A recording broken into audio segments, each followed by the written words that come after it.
Hello and welcome to Liberty and Gun Rights Podcast. My name is James Moffitt, and I'll be your host. This is your voice for liberty and gun rights, because silence isn't an option. Subscribe and stay armed with truth. You can contact me at lgrinfo@proton.me. That's lgrinfo@proton.me. Thank you and have a nice day. Goodbye.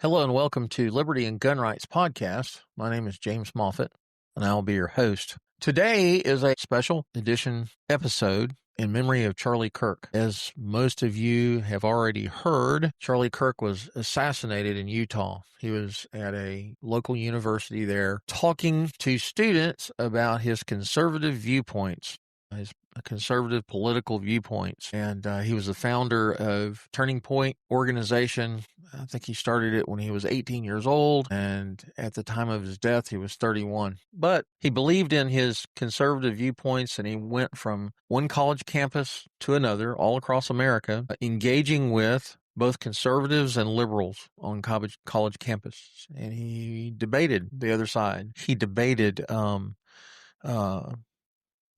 those students who did not agree with his viewpoints, his conservative viewpoints. So anyway, I don't really know that much about Charlie Kirk. I'm going to share some of his photos on my screen here for you, and I'm going to read something. I did some real quick research on Charlie Kirk, and I wanted to share those things. So yeah, here are some of his photos. Charlie Kirk was a prominent American conservative activist, author, and media personality. He co-founded Turning Point USA in 2012, a youth-focused political organization aimed at promoting conservative values on college campuses. Here's a snapshot of his life and impact. Key facts about Charlie Kirk. Full name, Charlie James Kirk. Born October the 14th, 1993 in Arlington Heights, Illinois. Died September 10th, 2025 at age 31. Tragically shot during a political event at Utah Valley University.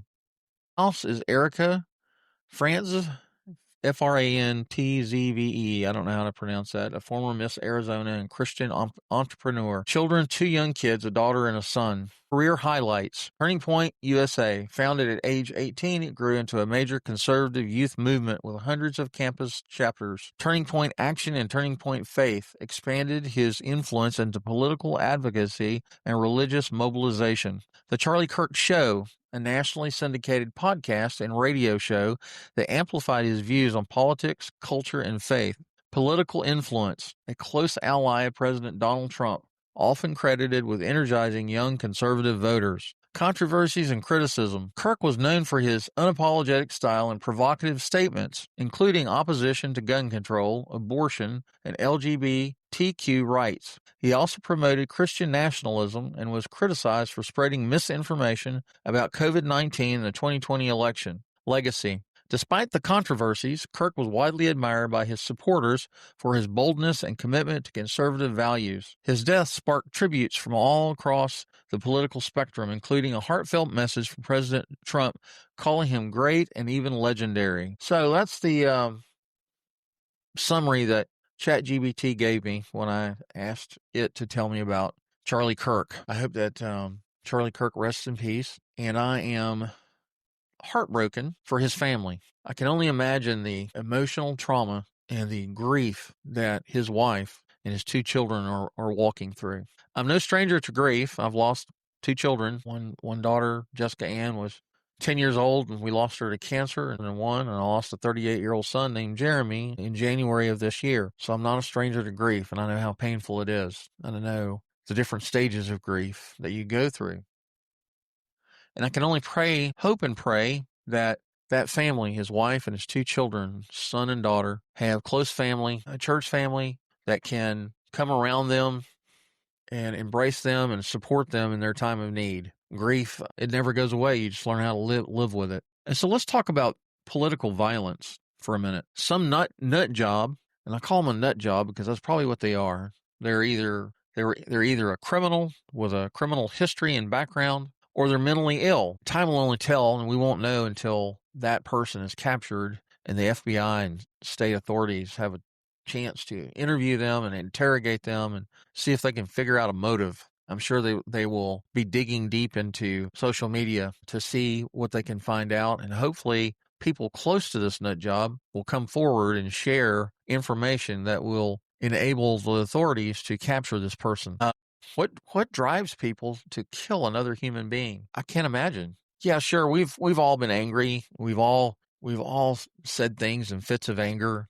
We've gotten angry about situations or people or politics or religion, and maybe we've even wished harm on people because of our anger. But have we gone to the lengths of getting a gun or a knife or a car and mowing down people in broad daylight?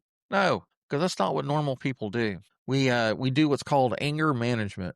We have emotional intelligence, and we learn how to constructively deal with our emotions. It seems like there's a school shooting in America almost daily, almost weekly. The last school shooting I can think about was the Catholic school up north. Was it in Minnesota, Minneapolis? I don't know. And these children were celebrating Mass. It was a Catholic school. These children were in a service, or Mass, I guess they call it. Luckily, the school itself was aware of school violence, active shooters, et cetera, et cetera. And so they had a rule that stated the doors were to be locked. So the doors were locked. And so when this nut job, who identified itself as transgender, bought 3 guns legally and went up to the school and was intent on going in and killing as many people, as many children and adults as they could. And luckily, the school had the doors closed and locked, so they couldn't get in. So what did they do? What did this nut job do? They shot 100 and some odd rounds through the stained glass windows where the children were. And I believe 2 children got killed. Several got injured. I think some adults got killed. I don't know of all the specifics other than it was a horrible tragedy. Those parents are experiencing the grief of the sudden loss of their dear children. Violence, it seems like violence is on an uptick. And we the people, are responsible for lowering the temperature of our political rhetoric. I don't have any personal friends that I know of. I don't have any conservative friends that are speaking about being violent because of the liberals or the Democrats. Sure, we don't like the Democratic Party and what they stand for, right? We don't like liberalism. We don't want our constitutional republic to be turned into a democratic socialism, right? Socialism has never worked, and you can just study history to see that. No socialist country has ever benefited the people of that country. So I'm not a political analyst. I'm not a talking head that can speak to all the ins and outs of socialism or any of that. But I do support the USA. You see my USA hat? No, I don't have a MAGA hat. I'm glad Donald Trump is in office, and I'm glad that many aspects of Project 2025 are being implemented, and I like the fact that we're rounding up violent criminals in our streets and deporting them back to where they need to go. And I understand that the this aggressive, active net that is being cast by ICE and the federal government is capturing some unfortunates. There are some people getting caught up in some of these raids that maybe shouldn't be deported, right?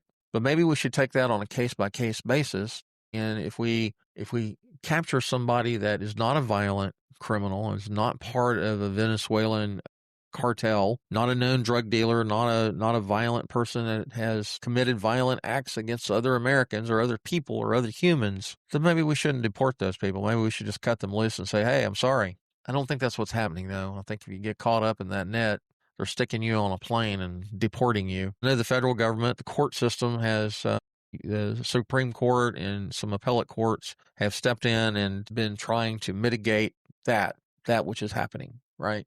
Which is why we have courts. We have court systems, we have judges, we have the Constitution and state laws, federal laws that supposed to dictate what our leaders do. So anyway, like I said, this is just a quick, unscripted podcast episode. I just want to say that Charlie Kirk was assassinated. He did not deserve what he got. And as you go back into history, Martin Luther King, JFK.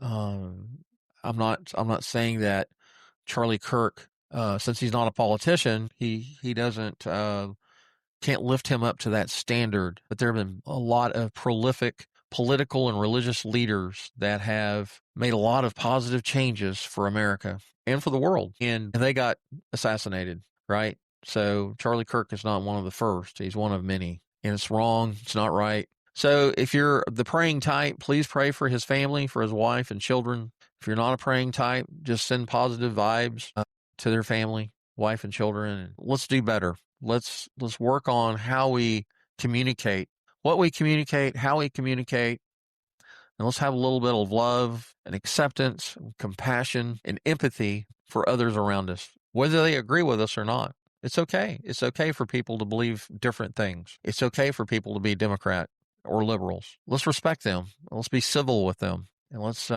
encourage them. Let's teach them.